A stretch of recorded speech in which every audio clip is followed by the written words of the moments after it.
All right, so we've run the die roll. We know that we're playing against Death and Taxes. We're absolutely going to say yes. And this hand is kind of the dream against Death and Taxes from an entirely aggressive side. We don't have a lot of ways to interact with him, but we can do a lot of damage very quickly. We've got Goblin Guide, we've got 3 Lava Spikes, and we've got Eidolon and then 2 Mountains. Like I said, it's not ideal. We'd really like one of these Lava Spikes to be a Chain Lightning or a Lightning Bolt, but I'm not going to say no to this hand. This hand has all my favorite spells, but only one Wasteland, so it's a mulligan. Okay. This hand is substantially better. It's double plains and a port, which is a perfectly respectable land mix for game 1. Double Mother of Runes is fantastic, and if they both die, Hallowed Spirit Keeper is going to be pretty good. So I'm going to keep. I'm short a dollar. And I do not want that 4th land, so that's going to go to the top. Okay. So we're going to lead on Goblin Guide.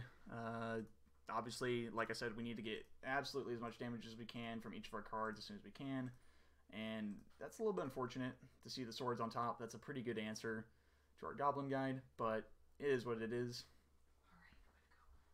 All right, so under our circumstances, you just play at the Mom, but having just drawn Swords to Plowshares, you actually hold that up for the guide because throwing Double Mom next turn is actually much more likely because usually they're only set up to answer 1 per turn. And if I throw Double Mom next turn, I'm in a very good position if he can't answer them both right away.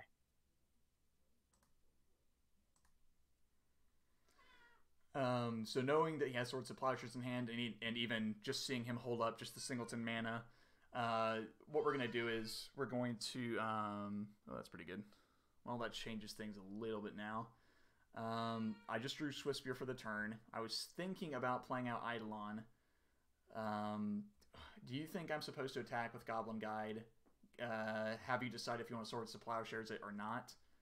And then, you know, if it gets Swords, do I play Eidolon? If it doesn't get Swords, do I maybe just double spike you?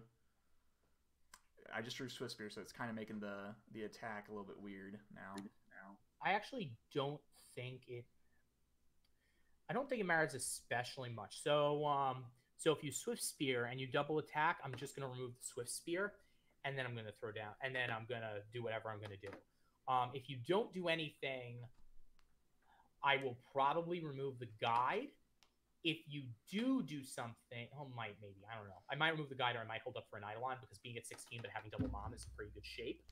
If you throw down the Eidolon, I'm definitely not going to kill the guide. I'm definitely going to accept the damage from the guide and kill the Eidolon. But I would attack first before I play the Eidolon, make you make that decision, basically, of whether you think I have Eidolon. So, if I play the Swiftspear and then I play a land, no matter what I do, or actually, here's another question. If I play the Swiftspear off this one land and don't play the other land, you're still going to Swords the Swiftspear, I imagine? If you think there's a potential I'm stuck on one land. Yeah, at that point, if I really think you're stuck on one land, I might go for the guide or I might go for the spear. I'm probably going to go for the spear because the potential that guide is going to fix my draws for me is very good. Yeah. So that's worth it. And Swiftspear's butt makes it harder to block if you don't have moms. Okay. So then do you think I should play Swiftspear and spike you this turn? Is that what we're deciding on? Swiftspear and Spike would make a lot of sense. And in general, against Death and Taxes, this is a weird situation where Eidolon is actually really good against me. But in general, Eidolon is actually not very good against Death and Taxes. And the reason that Eidolon is not good against Death and Taxes is because of Vile, or the fact that they're going to play single spells that are a lot more powerful. Yeah. So yeah, if it was me playing Burn, I would probably go for the Swiftspear, even though that with full knowledge of the game, obviously, Eidolon would be the better play. But yeah, I think I would lead on Swiftspear as well. And like we said, I think that if you have Swords to Plowshares, which I obviously know you do because of the Goblin Guide, I think that I'm still supposed to trigger Prowess here. Right. So the best play of all, with full knowledge of the game state, is Goblin, assuming you have full knowledge of the game state and I have no knowledge of the game state other than my side, is Goblin Guide attack, because then I'm more likely to remove the Goblin Guide, and then you go with Eidolon. You know Eidolon's really good right now. But in reality, there is no way a Burn player should ever actually make that move, because the odds of Double Mom being what the Death and Taxes player is going to play next, especially if he didn't play one on turn 1, is super low. Yeah. So here, I think you are basically locked into either. I think you are basically here locked into Swift Spear attack. I just think with the Lava Spike, I just think it's the best move in general. Yeah, I think so as well. Like you said, it's hard because I do know that you have the double mom, and Eidolon is quite good against that information, but... And here I messed up. I accidentally okayed the prowess trigger. I really should have removed the Swift Spear before that, but 2 life points on the burn player side is not going to make the difference. Yeah.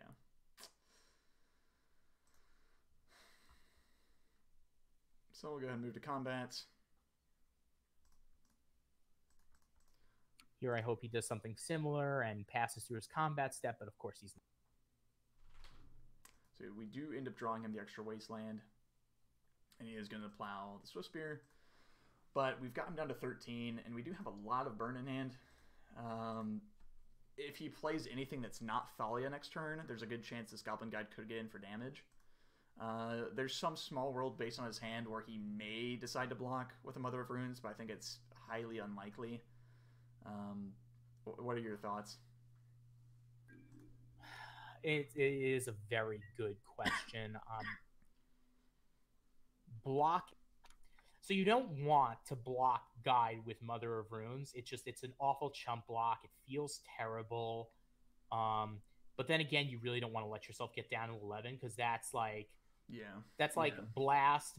That's within the territory that 3 to 4 burn spells does that 3 burn spells can theoretically do the job, and my opponent has 3 cards in hand. So I don't know. It's pretty even on whether I block with Mother of Runes or not. I think I might be likely to block this particular case, but it's an even question because with 4 burn spells you can definitely get there if I'm at 11. Right. Okay, so we're not going to reveal any extra information to him. We're just going to go ahead and attack. Nothing in our hand is really relevant. We can't posture in any such way that we can blow him out. So we're just going to go ahead and attack with Goblin Guide. Give him the least amount of information we can, just based on his hand. So he has Stoneforge Mystic coming down next turn. It's going to be protected by one of the Mother of Runes, unless, this is a relatively new Death and Taxes player who's like, oh, look, I can use both my Mother of Runes to kill the Goblin Guide, or something like that. So we're fully expecting, just about any Death and Taxes player to either come to the same conclusion we did of like, well, the fork in the road here is, do you block with Mother of Runes or not? And, we're expecting next turn Stoneforge Mystic to come down and be protected by Mom. Yeah, that Stoneforge Mystic potentially changes the situation because if you can protect it with a Mother of Runes, you're potentially gold. And if I block both and then you kill one Mother of Runes, if I block one and then you kill the Mother of Runes, I can't do that. But I also think that because that Stoneforge Mystic is not going to gain me life for at least another 2 turns probably, or at least if I cast it next turn, I don't gain life until the following turn. There's still way too much chance I die if I don't at least block with 1. Okay.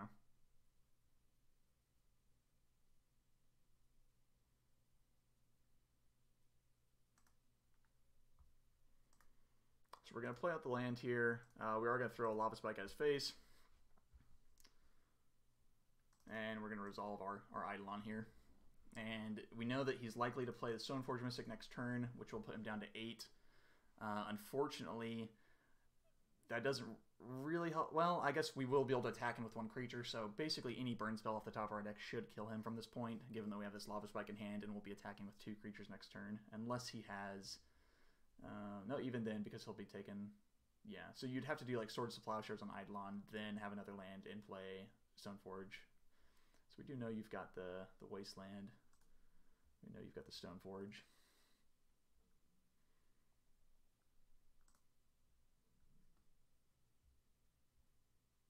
So 10 life is a little precarious. Because basically it probably takes 3 burn spells to kill me, but you're coming across for damage next turn. I actually have 2 choices of plays here. And it depends on how good I think the cards in your hand are. If I play Stoneforge Mystic and I get Jit and I can hit with Jit, I'm in pretty good shape. But doing that play means you're going to attack with both next turn. I am probably going to lose at least one of them, and if you have another burn spell to kill the Stoneforge, I'm in a rough shape. But because at that point I'll be down. If you have one burn spell to target the creatures, next turn my life total won't swing, but I'll have no creatures on board to your 2, and I'll be down at 8 life. So there's a possibility I'm actually supposed to take a slightly different line here. Yeah, the problem is if you cast the Jit, you're taking 2 damage off of the Eidolon, basically, right? Right. Exactly.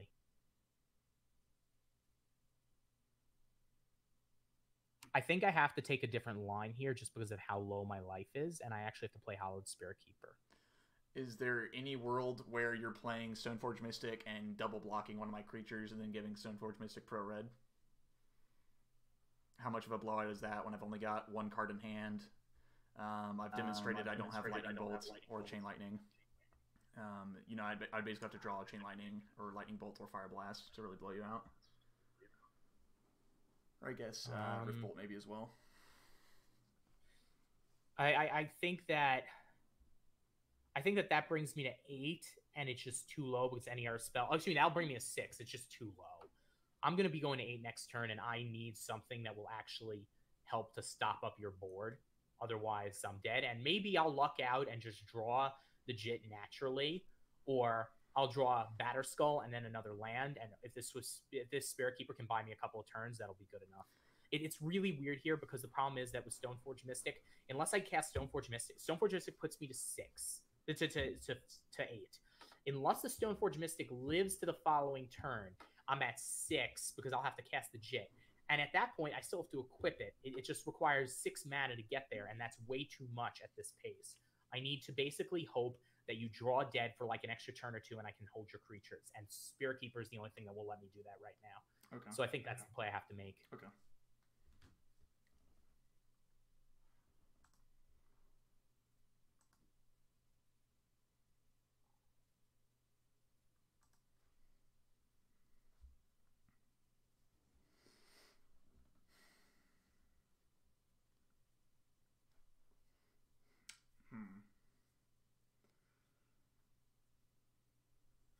So we've got a few different options here. We've got Lava Spike and we've got Rift Bolt in hand. So we did draw pretty dang well.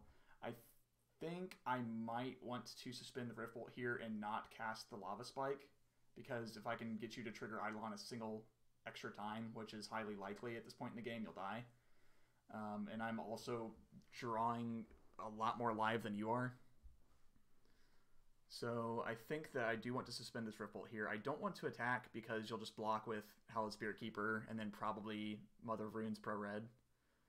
So that won't really do anything for me, and I'll just go down a creature, and which will basically be Eidolon at that point.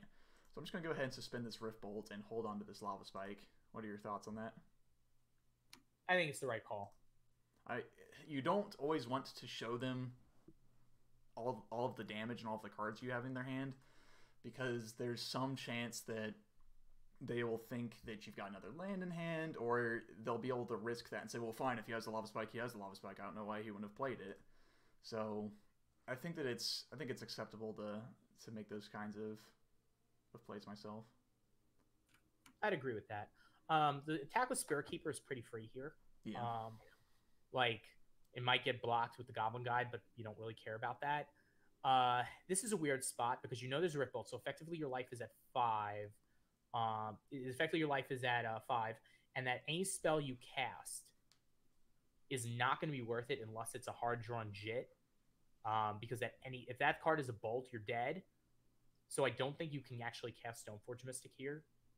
You just have to go in and hope they draw dead for a turn or 2, and you find either 2 more lands or Batterskull or something. That's actually a good point. Should I have played around you hard-drawing Jit, or having it in hand naturally, and thrown the Lava Spike at your face so you died to casting Jit?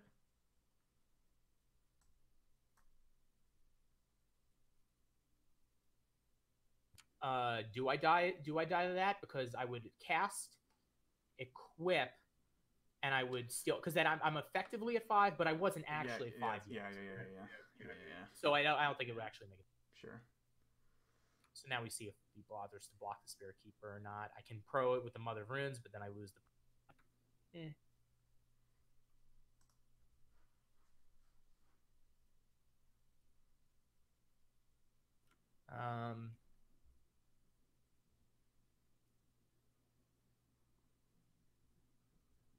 Yeah, I do not...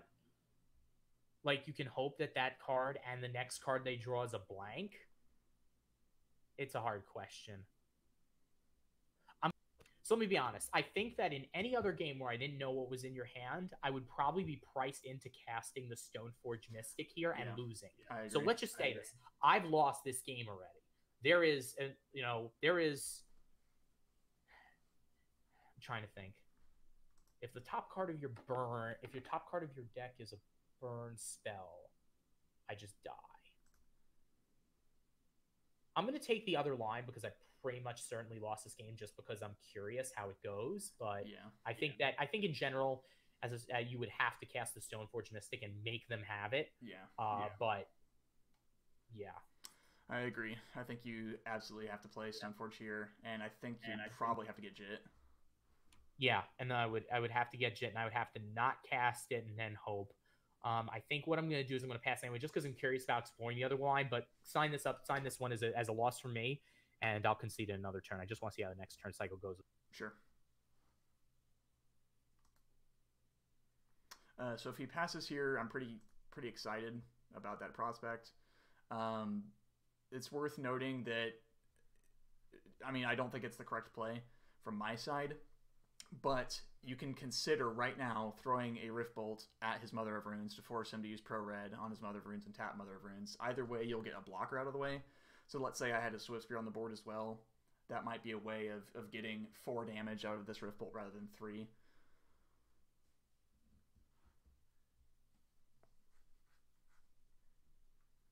Yeah, using the Rift Bolt that way is a good way to get rid of an on-board active Mother of Runes. Just not in this particular case. So we'll throw the Rift Bolt at his head.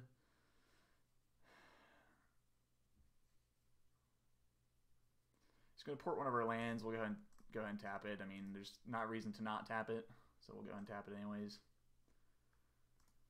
We'll go ahead and draw. So we have drawn Goblin Guide, which is enough to beat him, basically.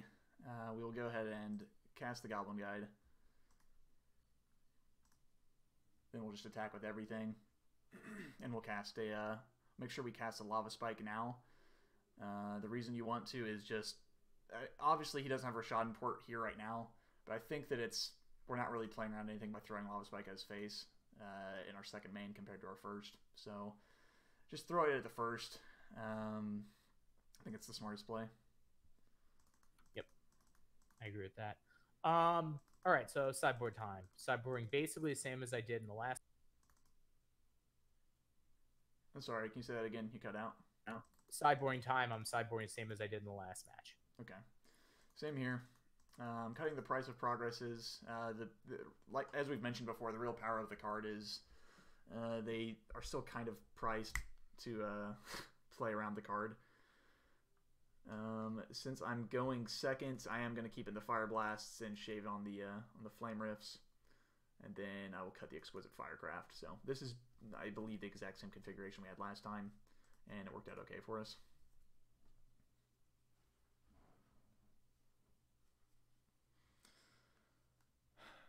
So the cards that we're scared about, is just a refresher, are basically going to be Chalice from him. Thalia is scary in some situations, depending on how well developed our mana is. Mother of Runes basically has to die the second we see her, and then a lot of his artifacts that he can tutor up with Stoneforge Mystic are pretty scary, and we have to decide how to answer the Stoneforge Mystic.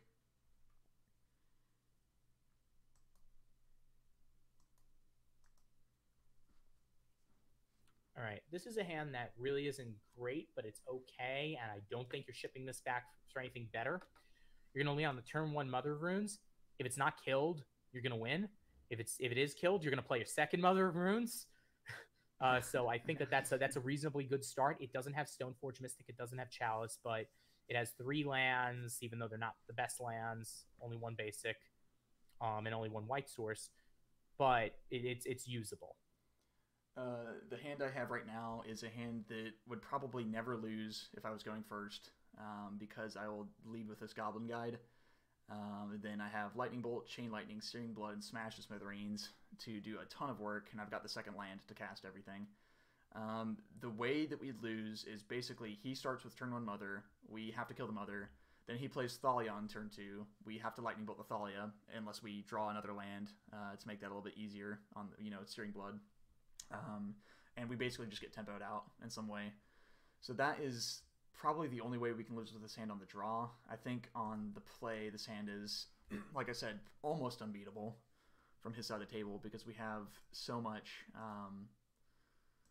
power in our hands. Another way that we could lose this or be slowed down greatly is if he goes turn 2 Chalice, that forces us to smash his Chalice, then he plays Thalia, and if we're just not drawing any sort of lands, and he starts taxing our mana, we can be in trouble from that. So we will throw the Chain Lightning here. It's basically always correct to throw Chain Lightning over Lightning Bolts unless they have some card that says, the players can't cast sorceries or instants, and you know what they're going to name. That's the only context in all of Magic I can think of where you would maybe throw the Lightning Bolt in that situation. Yeah, I would agree with that. Drew Rishadan Port. This is a bad sign. We've got 3 colorless sources and not much to do with them. If we draw a Batterskull, it won't be that bad, but it's still. Yep. Really would have liked to draw another white source this turn. Because we did draw the 3rd mana, we will play Goblin Guide and just Lightning Bolts his Mother of Runes if he decides to not block. We want to attack first and give him the opportunity to block if he wants to, because that saves us a Lightning Bolt at basically no expense to us. So we will attack. We see that he's got the Batterskull on top of his deck. I'm not expecting him to block, but like I said, no reason to throw the Lightning Bolts. Make them make the decisions. We will throw the Lightning Bolt here. The main reason we felt comfortable playing the Goblin Guide and bolting that turn is, like I said, we did have the Mountain in hand. If we only had 2 mana sources, I would have cast Searing Blood there, so we don't get locked up by Thalia, basically. I'm expecting us to get ported this turn, probably, which is also another great reason for us to have this 3rd Mountain in hand. Okay, we did not. That might mean that he wants to tap us down on our end step to prevent us from having as much mana on the next turn. I think that in general that's going to be okay with our current hand.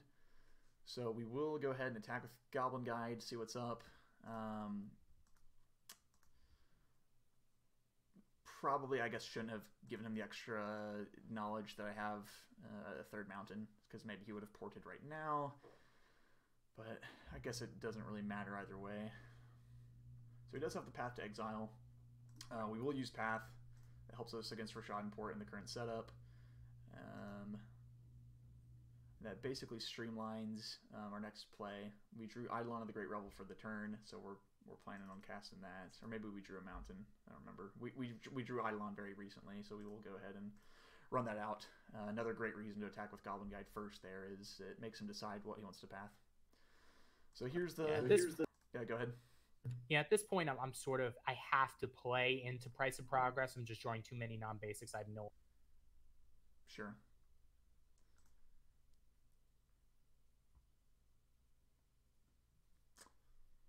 So he's playing the Aether Vial. Makes sense. He might be trying to get the most value out of Rishadan Ports as possible, but the likely reason to play it is to get around Eidolon relatively soon. We do know he has the Batterskull. Otherwise, I would be much more inclined to smash Smithereens' Aether Vial here and force him to continue to play into Eidolon. But because the guide did reveal that Batterskull, I'm much less inclined to smash the Batterskull here. I would... For what it's worth, I don't think it's also like a very clear, like, oh yeah, I'm smashing his Aether Vial right at this juncture, because we're going to have a turn where he's not going to really have much opportunity to get a lot of value out of his Vial, because he can't do a lot for Vial on 1. So we will hold on to the Smash to Smithereens this turn, basically no matter what, and see if he decides to play the Aether Vial. I mean, to see if he decides to play Batterskull. He might be stuck on 4 lands, for example. So we will go ahead and just pass the turn back without smashing the Vial. All right, this is one of those situations where we have to make them have it, and unfortunately, I know he does have it, but you don't really have a choice here. You got to go for the battle. And this is where we were glad that even if we didn't see Batterskull on top of his deck with Goblin Guide, we're glad we held on to the Smash to Smithereens here, rather than just firing it off on Vial. Because this is one of the ways that we lose if we use our Smash to Smithereens in the wrong spot. So we will smash this. We hope that he doesn't have a Jit in hand, but even if he does, we've got the Searing Blood to be able to answer that pretty well. So things are kind of looking up. We just don't want to flood out. We've gone ahead and we've drawn the second Smash Smithereens because we're incredibly good at Magic the Gathering. At this point, we are going to go ahead and smash his Vial. Actually, we're going to do that post-combat. We don't want him to block the Eidolon of the Great Revel. With the Mother of Runes, we don't want to give him any extra opportunities or information. So we will just hit him with Eidolon. We'll throw the Smash to Smithereens. This really forces him to take a lot of damage off of this Eidolon. And the Searing Blood that we have in our hand is probably going to be enough to finish the job, even if we flood out for the rest of the game. So I'm drawing all the basics that if I drawn earlier would have been a much better shot because this Flicker Wisp is sitting in my hand and can't do much. At this point, you have to play it, otherwise you're dead to any 4-mana spell, and you're probably dead anyway, but have to. Right. So we've gotten him into a point where Eidolon is kind of doing what Eidolon is meant to do in the best case scenario, which is force him to make plays that play into what our deck strategy is trying to do best. A lot of his cards do cost 3 mana or 2 mana. He doesn't have a lot of 4-drops, so most of the things he plays are going to be able to be killed by Searing Blood or be affected by Eidolon. So we will just go ahead and cast Searing Blood now. This way... Yep, okay. And that's again. This way we can attack for lethal on the following turn. All right. Let's go back and look at the deck lists again. Just kind of go over cards that overperformed, underperformed. I don't think that our opinion's really going to change, but I think it's probably good to just go back and refresh everyone's thoughts on those. What do you think? Well, whenever I drew Chalice, it was pretty good. If you didn't have a Smash, it was just amazing. Obviously, the life gain equipment was good when you didn't have a Smash to Smithereens. Stoneforge Mystic is very, very good. Thalia is very, very good. A lot of the deck is very good. If I can keep damage to a Mim the first couple of turns, these cards just take over the game. On your side, let me bring up that list. Sure. So this is not cooperating. Hold on. While you're bringing that up, I want to mention that I do think we saw a noticeable difference between when we knew what the other person was on. I think that is going to tend to favor Burn a bit more than Death and Taxes. I think that Death and Taxes, a lot of the time, like, if you have Stoneforge Mystic, you're still going to be excited about it. If you have Thalia, you're still going to be excited about it. A lot of the cards that are in your deck are going to be good no matter what, because a lot of your cards are just a lot higher impact across wider matchups than mine are. When I know that you're on Death and Taxes, I am going to have a much harder time keeping a handful of Lava Spikes and Flame Rifts, you know? I mean, I think it makes more of a difference to the Burn deck, but I think it does make a difference to the Death and Taxes deck. For instance, here's a hand. Let me give you a hand that I would keep against almost any field, but I would not keep against Burn. Okay. Basic Plains, Wasteland, Rishadan Port, Vial, Flicker Wisp, Thalia, Sword of Fire and Ice. I would keep that hand against almost everyone in the field. But against Burn, the only good card in that hand, game 1, is Basic Plains and Thalia. Yeah. Okay. And the reason I would keep that against the rest of the field is that the Rishadan Port's going to do a lot of work. The Wasteland is going to do some work. That Flicker Wisp, if I get Vial up high enough, is going to do a lot of work and has a lot of upside. But against the Burn deck, unless if I draw a Stoneforge Mystic in my next 2 turns, I'm probably going to lose that game. Sure. Okay. Did you want to run through your deck list real quick on the Burn screenshot you sent over? You just talk about the Oh high yeah. impact cards. Oh, I was talking about. I talked about mine a minute ago. I was going to say in Burn, a lot of like in Burn, anything that can remove a creature felt good. Searing Blood felt good. Smash the Smithereens felt good. Volcanic Fallout did not perform exceptionally well. Death and Tax is one of those weird matches where Volcanic Fallout is, despite being a sweeper, is not quite as good because against Thalia, it's a little bit harder to maneuver it. Eidolon was very good in a couple of situations, but like it's a very swingy card. Sometimes it does nothing, sometimes it's fantastic. Yeah, I tend to more and more think that the better your cards line up against their cards as the burn player, the better you're gonna do. It seems like a lot of the decks we play against have answers in their deck that can do a really good job based on how our hand constructs itself. For example, I think I played against Grixis Control the other day, and I ended up losing because I mulled the 5, and 3 of my 5 cards were creatures, so they just killed them all. And that's just how the game goes sometimes. But if you don't have Aether Vial, Searing Blood, Smash the Smithereens, and Volcanic Fallout can be just ginormous beatings because they're just such a big tempo play, especially if I have a creature in play that can continue to attack through and push extra damage. Yeah, I mean, and Swiftspear surviving Volcanic Fallout is no joke. It's actually quite significant in the matchup. Yeah, I think one of the things that's very interesting about Death and Taxes and Burn, besides the obvious fact that they're both monocolored and don't include blue, and thus can't really fix their draws quite as well, and thus are a little bit more at the mercy of the random number generated in Magic Online or the Gods of Fortune if you're playing in live play, is that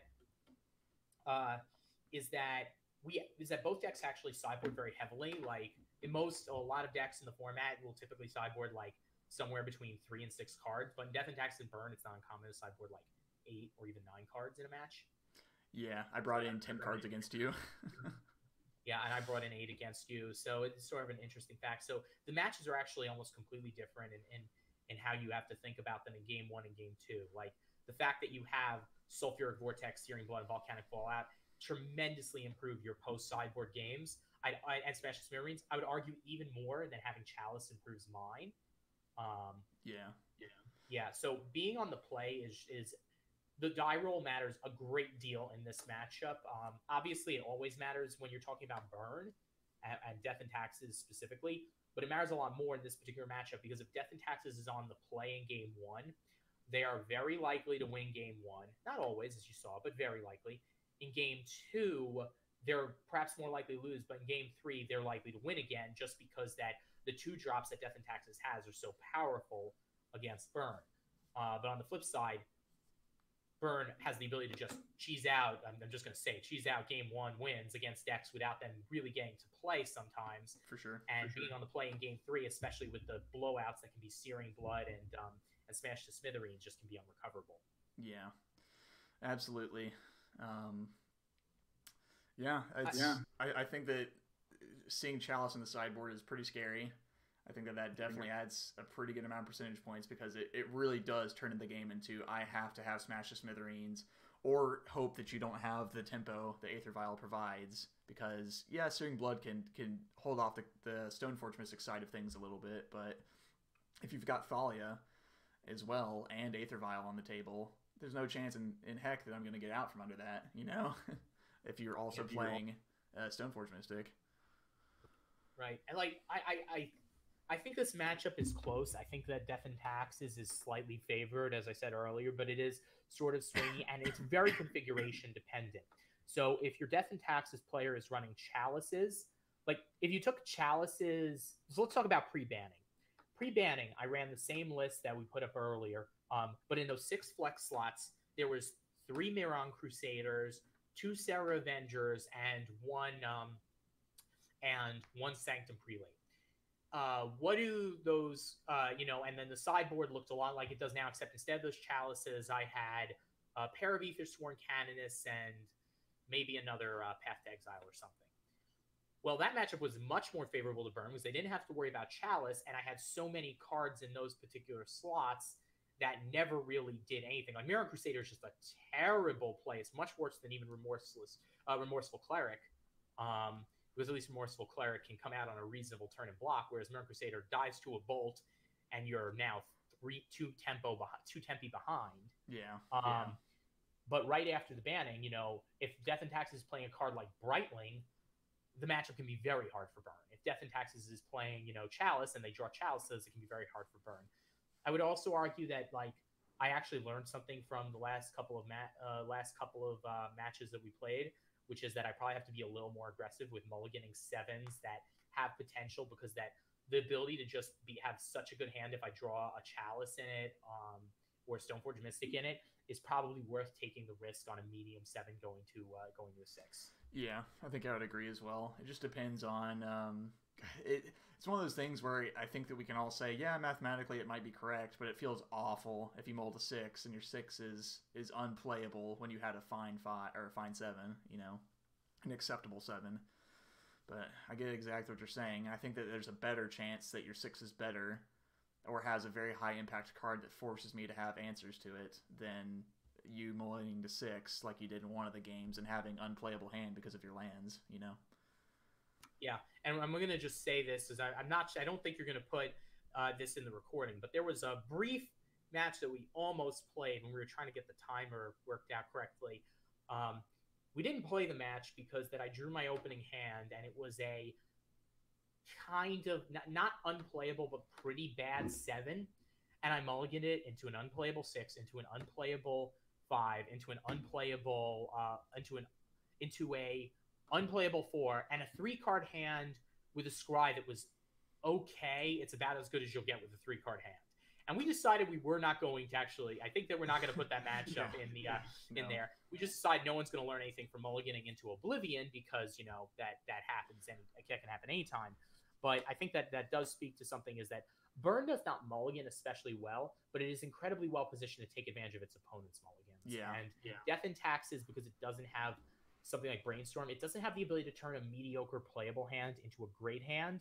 And a lot of the wins with Burn will just come from that fact that a Death and Taxes player keeps a medium 7 or 6, and it just never materializes anything better than medium, and that's not good enough.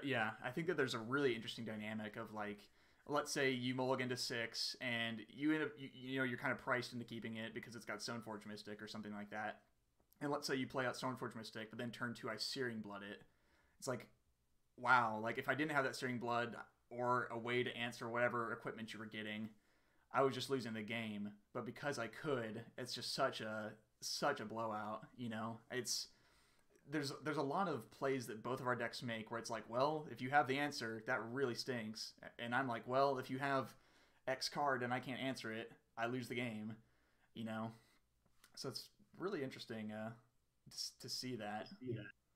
Yeah, this matchup, I actually, I find that the decision about what hand to keep, what cards to prioritize against Burn is actually even harder than it is against most Delver matchups. And a lot of people don't think that's the case, but because that the Burn deck has the potential, like the Delver deck, you have to imagine that your life total is actually probably about 3 points lower than it is. But against Burn, you have to figure your life total is probably about 9 points lower than it is. And that completely changes the way in which you have to prioritize, because Death and Taxes is one of those decks where you have to control proactively. So you have to make your prediction based on what the game is going to look like 3 turns from now. And so many of those lines to lead to 3 turns from now, I'm probably dead. So the Burn versus so Sly versus White Weenie, to use the more classic archetypes, has always been this wonderfully interesting matchup. And I think that the most modern iterations in Legacy, which is Death and Taxes versus Burn, is just keeps that. It's just a very interesting matchup with many lines and possibilities, and with a lot of variance based on even just a few flex slots in either deck. Right. I agree entirely. I think the other aspect to remember from the Burn side of the table is a lot of times in Legacy, your opponent is effectively starting at 18, maybe 17, depending on how many colors they've got running. And the price of progress can often lift your butt out of the fire.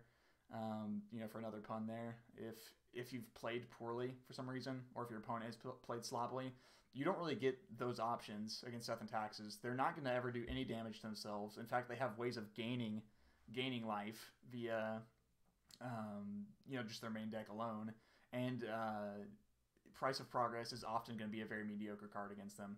You know, occasionally it's going to be exceptional, and you're going to do the 8 damage that we all, you know, hope and dream about. But more often than not, you're going to get lucky if you get 4, and it's probably going to be closer to 2. So I think that that's really interesting, is that you don't have those. You don't have that same mindset of, well, my opponent's going to shock themselves at some point. Basically, they're going to give me a free shock, and Price of Progress is probably going to do at least 4 damage and basically be Boros Charm. That doesn't target, you know. Yeah, I think that's all fair, and it is right to pull the Price of Progress, because most Death and Taxes players are going to play around it in games 2 and 3 as best they can. So the effect is just by making them play around it. But unless if a lot of burn players suddenly start keeping in, unless it just becomes like, I think that Death and Tax players are always just going to respect the possibility, even though almost no burn player bothers to keep in Price of Progress in games 2 and 3. So it's having its effect anyway. Right. It's just like when the Grixis control player chooses to fetch basics, the D&T player is going to prioritize playing as few non-bases as he can and keeping his wastelands open. Sure. All right. Well, I think that about does it. Do you have any other comments on this particular matchup from the burn side or from the Death and Taxes side, since you've got experience playing both? No, I think we covered it. I think that particularly in match 2, there were a number of hands that I did not, that the deck just didn't, that Death and Tax just was not given a chance to breathe. Right. But I think match 1 shows what happens when it really does, which is like these matches get extremely tight and then suddenly turn. And the question is how you get to that critical turning point of Death and Taxes. Most decks are trying to, I need to stay alive forever, and they are going to eventually Burn is eventually going to draw a spell that kills me. Death and Taxes is looking instead for a point where they can actually turn a corner, which is not available to a lot of other decks. So that's what you really have to prioritize, is looking for how you can turn that corner as quickly as possible. And the other thing is that what you may have seen in those matches was that a lot of times I threw something out that would get blown out by a Smash of Smithereens or something like that. And there are points, you have to accept that there are points when, if they have it, they have it. Because if you just hold it in abeyance forever, it's never going to get to help your position. If you don't bring in that Battered Skull, then they effectively have the smash even if they don't, because the Battered Skull isn't doing anything. Yeah, that's a really good way of wording that. Yeah. Yep. Cool. Well, I think that's going to do it for this video then. I should be able to get that up later today. It looks like we probably have about 3 hours worth of recording or so. Yeah, it's going to be a long one. But I think it's good. I think it'll be a good, very insightful video. And I guess hope you guys that are in the Burn Discord, the guys that are on YouTube watching the channel, hope you guys enjoy it. Thanks.